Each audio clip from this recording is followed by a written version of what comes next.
नमस्कार दोस्तों, आपका स्वागत है मैजिक नफ़ो के एक और एपिसोड पे। आज है 28 अगस्त 2022 और कल मार्केट जो है काफ़ी गैप डाउन के साथ खुलने की संभावना है। तो आइए देखते हैं फ्राइडे का मार्केट का एक्शन कैसा रहा और मंडे को क्या होने की उम्मीद की जा सकती है। तो स्टार्ट करते हैं फ्राइडे के एक्शन से। तो फ्राइडे का एक्शन अगर आप देखें तो मार्केट गैप अप खुला, ऊपर की तरफ गया, तो ये इफेक्टिवली इसने एक बुल ट्रैप क्रिएट किया और फिर मार्केट लगातार नीचे की तरफ गया। तो ये मैंने एक दो दिन पहले अपने चैनल पे कहा था कि इस फेज़ में जो पुल बैक वाला फेज़ है इसमें मार्केट बार बार बुल ट्रैप क्रिएट करेगा, क्योंकि ये मार्केट का बेसिक नेचर होता है इस फेज़ में बुल ट्रैप्स क्रिएट करने का। जो यूनिक था वो ये था कि इसने शाम को एक बेयर ट्रैप भी क्रिएट किया आखिरी घंटे में। तो आप देखेंगे कि ये मार्केट जो है पूरे दिन के लो से काफ़ी तेज़ी से नीचे की तरफ गया था। अगर मैं 5 मिनट के चार्ट पे जाऊं तो आप देख सकते हैं काफ़ी तेज़ी से इसने नीचे जाने की शुरुआत करी थी लगभग 3 बजे। तो जो भी डे लो पे लोग शॉर्ट गए थे उन सब का स्टॉप लॉस अगले 15 मिनट में निकल गया, क्योंकि इस कैंडल का हाई जो था वो ब्रेक हो गया। तो ज़्यादातर जो शॉर्ट गए थे उनका इंट्राडे स्टॉप लॉस यहाँ पे रहा होगा। पोजीशन कैरी कम ही लोगों ने करी होगी। तो यहाँ पे सुबह सुबह एक बुल ट्रैप लगाया, शाम को एक बेयर ट्रैप लगाया और क्लोजिंग भी बुल ट्रैप वाली थी। तो हालांकि ये तेज़ी से ऊपर आया पर कोई सिग्निफिकेंट लेवल ब्रीच नहीं हुआ। तो जिसने भी इस उम्मीद में कि ये 20 मिनट की मूव कंटिन्यू होगी है जिसके शॉर्ट यहाँ पे कटे, उन्होंने अगर लॉन्ग पोजीशन ली तो मंडे मॉर्निंग उनके लिए एक और नास्टी सरप्राइज होने वाला है। तो अब देखते हैं कि आगे क्या उम्मीद करी जा सकती है। जैसा कि मैंने एक दो एपिसोड पहले कहा था कि यहाँ पे इस लेवल के नीचे नीचे 770 मान लीजिए, यस, तो इस लेवल के नीचे नीचे कंसोलिडेशन 2-4 दिन चल सकता है। अब कल के लिए जो मेरे हिसाब से दो बड़ी संभावनाएं हैं, और ये सिर्फ संभावनाएं हैं तो इनके बेस पे ट्रेड नहीं किया जा सकता। ट्रेड अपने सिस्टम के हिसाब से करें। ये सिर्फ अनुमान है, संभावनाएं हैं, जो ज्ञान होने के लिए अच्छी बात है, बट ट्रेड इनके हिसाब से करना बहुत मुश्किल होता है अनलेस प्राइस एक्शन जो है वो इनको मैच कर रहा हो। तो अगर मार्केट गैप डाउन खुलता है जो लगभग इसी लेवल के आसपास खुलेगा, 440 के आसपास का SGX निफ्टी पे लेवल है और 101 पॉइंट का प्रीमियम है, तो लगभग इस लेवल पे खुलेगा। तो हो सकता है ज़रा सा इससे नीचे जाए, एक और बेयर ट्रैप क्रिएट करे और उसके बाद मार्केट जो है वो तेज़ी से फिर ऊपर की तरफ आए, क्योंकि ये कंसोलिडेशन जो है इसका जो वेव पैटर्न है, अगर मैं वेव्स की बात करूं तो उसके हिसाब से पूरा वेव पैटर्न नहीं है, लेकिन साथ में ये भी नहीं नकारा जा सकता कि बहुत बड़ा गैप है, और गैप जो है वो बहुत सारे पैटर्न्स को अब्जॉर्ब करके आगे कंटिन्यूशन दे देता है। तो ये एक संभावना है, और दूसरी संभावना है कि ये गैप जो था ये इसके बाद में बिल्कुल ट्रेंड डे दे के जाएगा। तो इन दोनों में से एक संभावना प्ले आउट हो सकती है। ज़्यादा संभावना इस चीज़ की है कि ये यहाँ पे आने के बाद में थोड़ा सा यहाँ पे कंसोलिडेट करे और फिर ऊपर की तरफ जाए। ये संभावना मुझे थोड़ी ज़्यादा लगती है कुछ स्टॉक्स के, इंडेक्स के स्टॉक्स के चार्ट्स को देखते हुए, क्योंकि उनमें जो पुल बैक कंसोलिडेशन है वो पूरा हुआ सा नहीं लग रहा। तो हो सकता है कि ये मतलब इसकी संभावना अगर 35% है तो उसकी संभावना 30% है। तो दो बड़े बेस केस जो हैं वो यही दो हैं। खैर, ये तो हुआ अनुमान। अब देखते हैं कि एक्चुअल वॉच लिस्ट पे क्या क्या और मार्केट पोजीशनिंग क्या है। अगर आपको ये एनालिसिस अच्छा लगा, आपको ये रिसर्च अच्छी लगी, तो प्लीज़ लाइक कीजिए, सब्सक्राइब कीजिए, दोस्तों के साथ शेयर कीजिए और मुझे कमेंट में बताइए कि इसमें अगर आपको कुछ और देखना चाहेंगे तो क्या देखना चाहेंगे, और कुछ अच्छा लगा तो क्या अच्छा लगा, क्या कंटिन्यू करें और क्या और इसमें डालें। तो अब चलते हैं मार्केट पोजीशनिंग पे। तो मार्केट पोजीशनिंग पे अगर देखा जाए तो इस समय FIIs जो हैं उन्होंने बहुत ज़्यादा कुछ पोजीशन चेंज नहीं किया है। इंडेक्स फ्यूचर्स में कुछ शॉर्ट कवर करें हैं पर अभी भी वो 39% शॉर्ट है। स्टॉक फ्यूचर्स में भी कुछ शॉर्ट्स कवर करें हैं, यहाँ पे भी वो 57% लॉन्ग है। तो जितनी इंडेक्स कॉल्स में डेल्टा है उतना इंडेक्स पुट्स का डेल्टा है। तो मूवमेंट जो है बहुत ज़्यादा नहीं हुई है उनकी पोजीशनिंग में, जिससे कि मुझे फिर से जो मेरा पहला वाला अनुमान है उसको थोड़ा बल मिलता है कि शायद ट्रेंड शॉर्ट डे ना हो, शायद एक बेयर ट्रैप बना करके मार्केट फिर एक बुल ट्रैप ले करे और उसके बाद में असली डिक्लाइन स्टार्ट हो। तो हो सकता है मंडे का दिन थोड़ा वॉलेटाइल रहे, तो एक दो दिन बाहर बैठ के देखने में भी कोई हर्ज नहीं है। अब इस मार्केट पोजीशनिंग के साथ में देखते हैं कि शॉर्ट और लॉन्ग वॉच लिस्ट पे हमारे पास क्या क्या है। शुरुआत करते हैं शॉर्ट वॉच लिस्ट से। पहला स्टॉक शॉर्ट वॉच लिस्ट पे है कोफोर्ज। तो कोफोर्ज ये कल भी शॉर्ट वॉच लिस्ट पे था और आप देख सकते हैं कि एक बड़े फॉल के बाद में साइडवेज कंसोलिडेट हो रहा है, और अगर ये और नीचे की तरफ जाता है तो ये इस मूव का कंटिन्यूशन मूव दे सकता है, जो एक अच्छा इंट्राडे और एक अच्छा ट्रेंड एंट्री भी बन सकता है। इंडेक्स पे जो मेरा बेस केस है इस समय वो है 52 वीक लो कि हम भले ही 17,500 पे खड़े हैं, पर हम 52 वीक नया 52 वीक लो बनाएंगे, जिसका मतलब है 2000 पॉइंट की गिरावट आनी है। वो एक सीध में आए उसकी संभावना बहुत ही कम है, लेकिन अगर वो व्यू सच होना है तो आईटी इंडेक्स जो है वो कमज़ोर है, और ये जो स्टॉक्स वीकनेस में बने हुए हैं, जो इतने बड़े फॉल के बाद में ना बराबर ऊपर की तरफ आए हैं, इन स्टॉक्स में एक अच्छी गिरावट एडिशनल देखने को मिल सकती है। तो उसी लिस्ट में कोफोर्स भी आता है, आईटी के लगभग सारे स्टॉक उसी लिस्ट में आते हैं, और अगर ये अपनी कंसोलिडेशन रेंज तोड़ के नीचे की तरफ जाता है तो इसमें इंट्राडे और ट्रेंड दोनों के हिसाब से एक अच्छा मूव मिल सकता है। एक और आईटी का स्टॉक विप्रो भी काफ़ी तेज़ डाउन ट्रेंड में था, और अभी एक तेज़ गिरावट के बाद में कंसोलिडेशन हुआ है। कंसोलिडेशन का मूव जो था वो बिल्कुल ना बराबर था। अगर देखेंगे तो ये मेरे को नहीं लगता 38.2% भी पूरा बैठेगा, हाँ उससे थोड़ा नीचे ही है। तो ये कंसोलिडेशन जो है काफ़ी वीक स्ट्रेंथ वाला रहा है, जो ये दर्शाता है कि अगर ये मूव आगे यहाँ से कंटिन्यू होता है तो अगला मूव भी है वो काफ़ी डीप जा सकता है। तो ये भी कल के लिए शॉर्ट वॉच लिस्ट पे है। ऐसा ही पैटर्न एचसीएल टेक्नोलॉजीज़ का है। कंसोलिडेशन बहुत ही वीक रहा है, और ये कंसोलिडेशन जोन अगर फिर से टूटता है तो ये फिर से अपने इस 52 वीक लो 870 880 के पास जा सकता है, जो कि काफ़ी अच्छा मूव हो सकता है। माइंड ट्री एक और आईटी का स्टॉक जिसमें काफ़ी तेज़ गिरावट आई, कंसोलिडेशन हुआ है, और कंसोलिडेशन जो है ये इसमें भी कुछ पुल बैक नहीं है, इसका तो शायद 30% भी पूरा नहीं हुआ है, 38.2 तो दूर की बात है। तो ये स्टॉक भी अगर अपनी कंसोलिडेशन रेंज तोड़ के नीचे की तरफ जाता है तो एक अच्छा मूव दे सकता है। LTI same similar pattern IT के बाकी स्टॉक्स जैसा, एक स्ट्रॉन्ग डाउन मूव, बहुत वीक कंसोलिडेशन, और इसके बाद में ट्रेंड कंटिन्यूशन की काफ़ी तेज़ संभावना।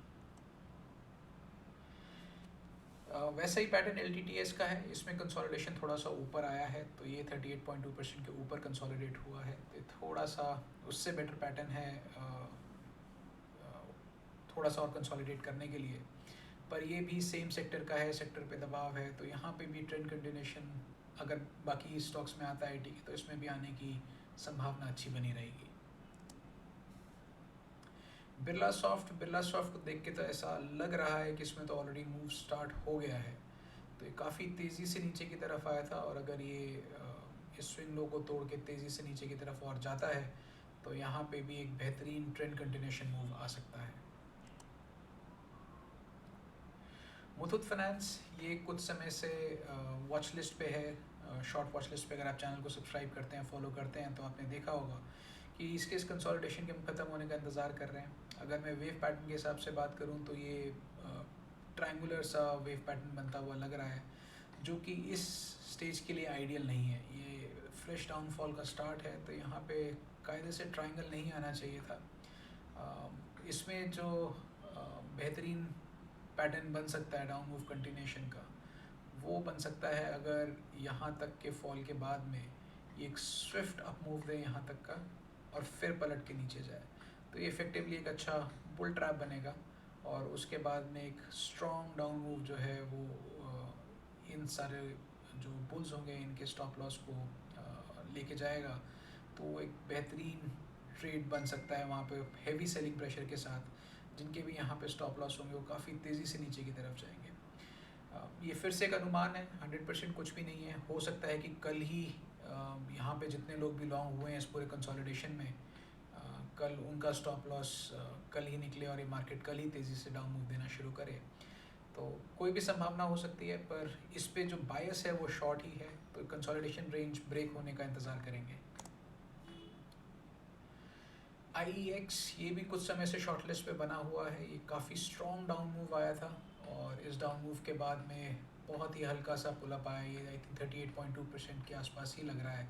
इसको एक बार नाप के देख लेते हैं कितना है ये, एग्जैक्ट 38.2% है। फिबोनाची सिग्निफिकेंट है, और अगर ये डाउन मूव यहाँ से कंटिन्यू करता है मात्र 38.2 पुल बैक के पास, तो ये बहुत तेज़ी से नीचे की तरफ जा सकता है, तो ये भी कल के लिए शॉर्ट वॉच लिस्ट पे है। वोल्टास ये उन चंद स्टॉक्स में से हैं जिसका पुल अप पैटर्न जो है वो पूरा तैयार सा लग रहा है, तो हो सकता है कि इस पे अगर इस मूव का कंटिन्यूशन मूव आए तो वो यहाँ से बाउंस ना करे, वो इनफैक्ट और डीप चला जाए। तो ये भी एक अच्छा स्टॉक है कल के लिए शॉर्ट वॉच लिस्ट पे रखने के लिए, क्योंकि इसमें जो ऊपर से इतना बड़ा मूव आया था उसके बाद जो कंसोलिडेशन हुआ था, ऐसा लग रहा है कि वो कंसोलिडेशन यहाँ पे ख़त्म हुआ, क्योंकि काफ़ी लंबा कंसोलिडेशन था और ये पैटर्न काफ़ी मैच्योर था। और अगर ये नए मूव की स्टार्ट थी तो ये उसका कंसोलिडेशन फिर से पूरा तैयार सा लग रहा है, तो यहाँ पे भी हो सकता है कि एक अच्छा ट्रेंड कंटिन्यूशन मूव कल हमें देखने को मिले।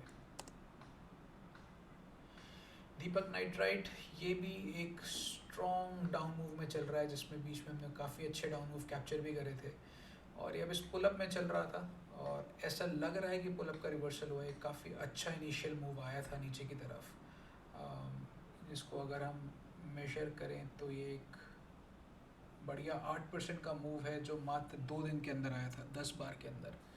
तो उसके बाद में बहुत वीक साइडवेज कंसोलिडेशन है, बिल्कुल भी ऊपर रिट्रेसमेंट कुछ ज़्यादा नहीं हुआ है, और ये अब अगर इस कंसोलिडेशन जोन को तोड़ के नीचे की तरफ जाता है तो ये इसका कंटिन्यूशन मूव दे सकता है, जो और 5 से 8% का मूव, एक बेहतरीन क्विक मूव दे सकता है।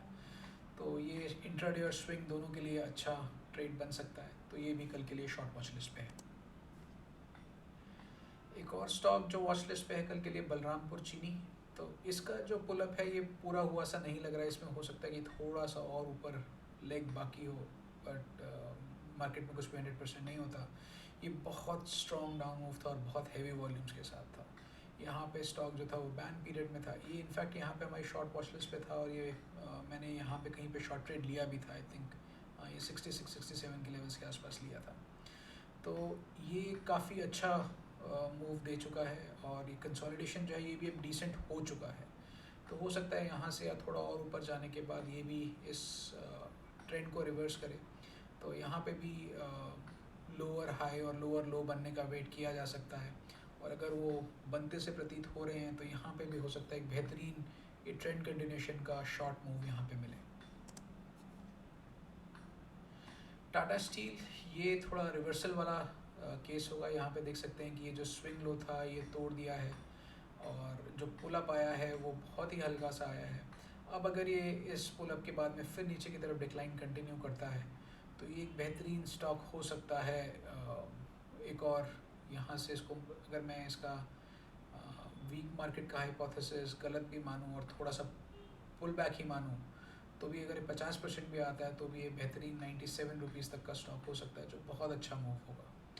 तो ये भी कल के लिए शॉर्ट वॉच लिस्ट पे है। अगर मेटल सेक्टर पलटता है, उसमें कमज़ोरी आती है, तो टाटा स्टील एक अच्छा मूव दे सकता है।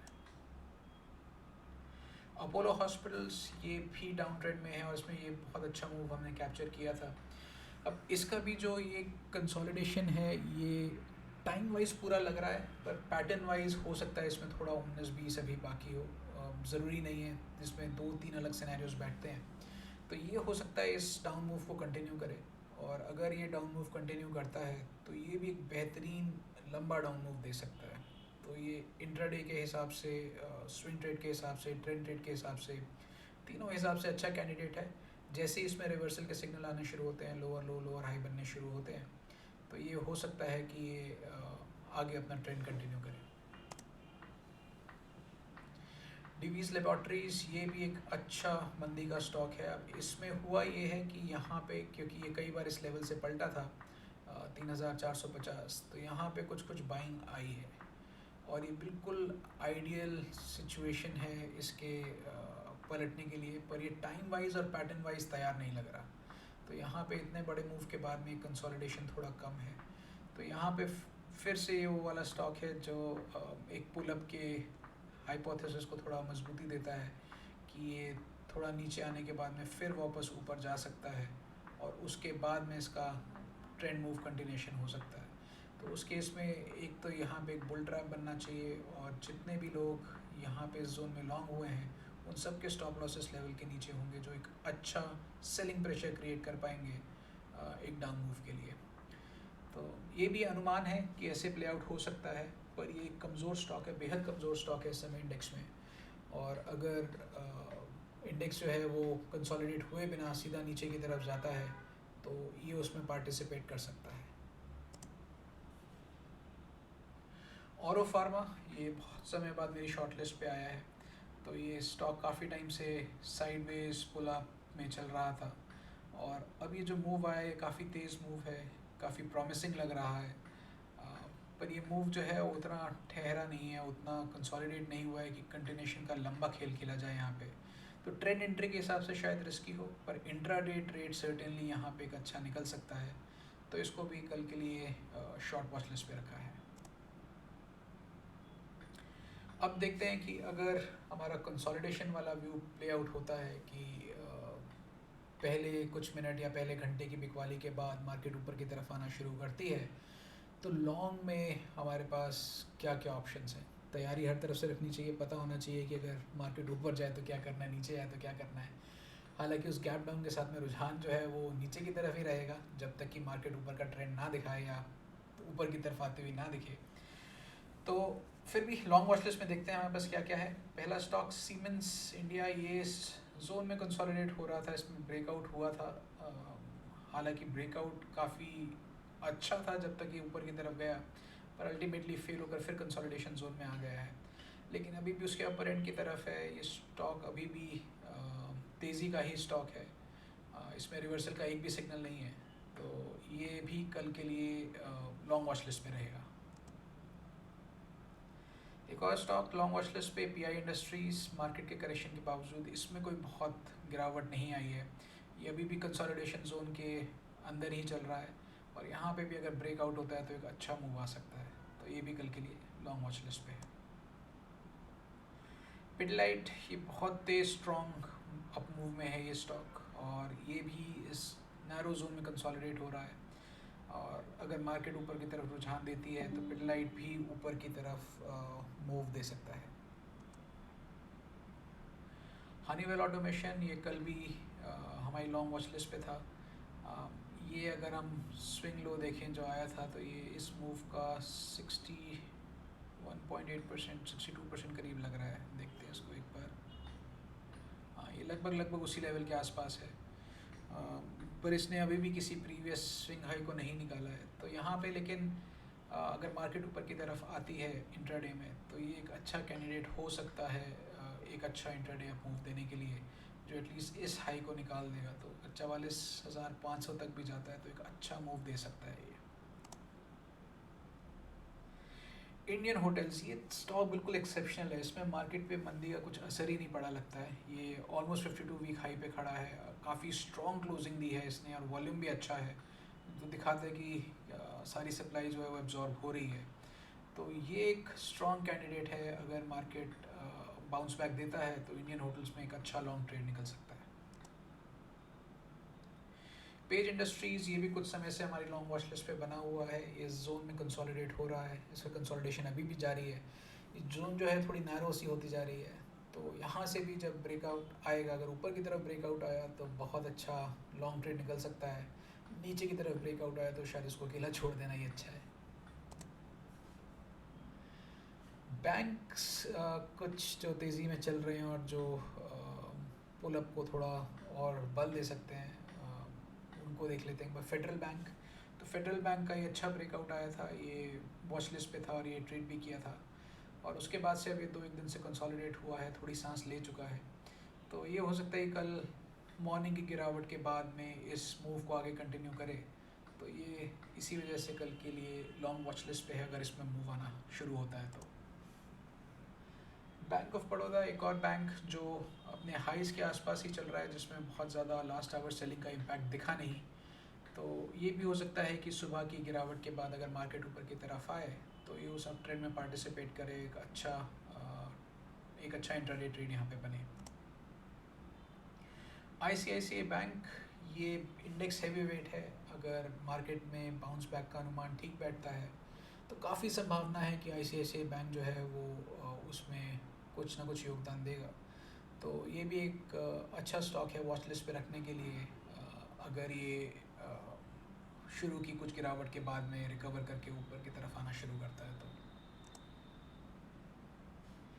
HAL ये पहले भी एक बार हमारी लॉन्ग वॉच लिस्ट पे था, ये ब्रेकआउट ने बहुत अच्छा मूव दिया था और अब ये कुछ कंसोलिडेशन और पुल बैक के बाद में ऊपर की तरफ जाता हुआ लग रहा है। अगर देखें तो ये वाला जो कैंडल था ये काफ़ी स्ट्रॉन्ग कैंडल था और इसके बाद ये डे हाई के आसपास ही इसने सारा टाइम कंसोलिडेट किया है। तो हो सकता है कि कल ये इस मूव को कंटिन्यू करे, एटलीस्ट डबल टॉप का कोशिश करे, तो ये भी एक अच्छा इंट्राडे ट्रेड बन सकता है अगर मार्केट में पुल अप आता है तो। आज के लिए दोस्तों इतना ही था। आपको ये एनालिसिस कैसा लगा, आप अग्री करते हैं, डिसएग्री करते हैं, ज़रूर बताइए और मुझे आपके विचार सुन के काफ़ी खुशी होगी। आशा करता हूँ आपके लिए सोमवार का दिन मंगलमय रहे और अगले एपिसोड में फिर मिलेंगे, तब तक के लिए इजाज़त दीजिए। नमस्कार।